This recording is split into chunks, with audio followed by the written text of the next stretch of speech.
বিএনপির স্থায়ী কমিটির সদস্য মেজর হাফিজ উদ্দিন আহমেদ বলেছেন, শেখ হাসিনার পলায়নের মাধ্যমে ৮০% সংস্কার হয়ে গেছে, এখন শুধু নির্বাচনী ব্যবস্থার সংস্কার প্রয়োজন।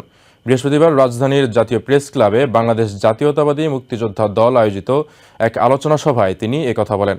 এ সময় দলের চেয়ারপারসনের উপদেষ্টা আব্দুস সালাম বলেন, বাংলাদেশে -2 ফর্মুলা এখনও রয়েছে। এদিকে বিএনপি মহাসচিব মির্জা ফখরুল ইসলাম আলমগীর জানান, দ্রুত এসব মিথ্যা মামলা থেকে মুক্তি পেয়ে বাংলাদেশে ফিরবেন তারেক রহমান।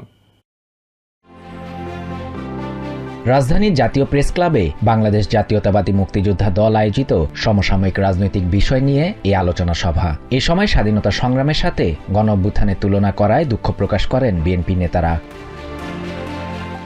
বাংলাদেশের সাথে সম্পর্ক অস্থিতিশীল করতে শেখ হাসিনার অবস্থানের মেয়াদ বাড়িয়েছে ভারত, এমন মন্তব্য করেছেন বিএনপির স্থায়ী কমিটির সদস্য মেজর হাফিজ উদ্দিন আহমেদ। এ সময় বিএনপির চেয়ারপারসনের উপদেষ্টা আব্দুস সালাম বলেন, বাংলাদেশে -2 ফর্মুলা এখনও রয়েছে। বিএনপি মাইনাস হলে ভারত যেভাবে চাইবে বাংলাদেশ ঠিক সেভাবেই চলবে।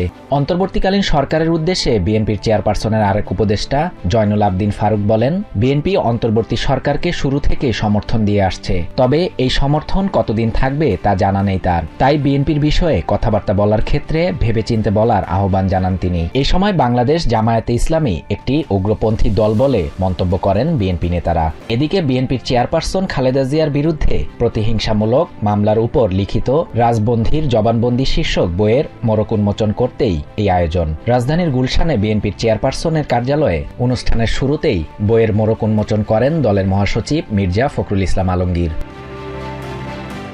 মির্জা ফখরুল বলেন, স্বৈরাচার সরকারের পতনের পর রাজনৈতিক দলগুলোর ঐক্যে ফাটল ধরেছে। দেশের এমন পরিস্থিতিতে বিভক্তির রাজনীতি নয়, দরকার ঐক্যের।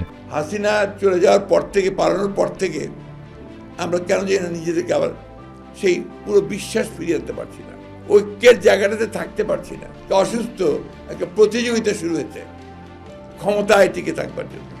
দ্রুতই সব মিথ্যা মামলা থেকে মুক্তি পেয়ে বাংলাদেশে ফিরবেন বিএনপির ভারপ্রাপ্ত চেয়ারম্যান তারেক রহমান। হাল ধরবেন গণতন্ত্রের, জানান বিএনপি মহাসচিব। অন্যদিকে ঢাকার দোহারে জয়পাড়া কলেজে নবীনবরণ অনুষ্ঠানে প্রধান অতিথির বক্তব্যে বিএনপির সিনিয়র যুগ্ম মহাসচিব রুহুল কবির রিজভী বলেন, জনগণকে করের ওপর কর চাপিয়ে জনসমর্থন হারাচ্ছে অন্তর্বর্তী সরকার।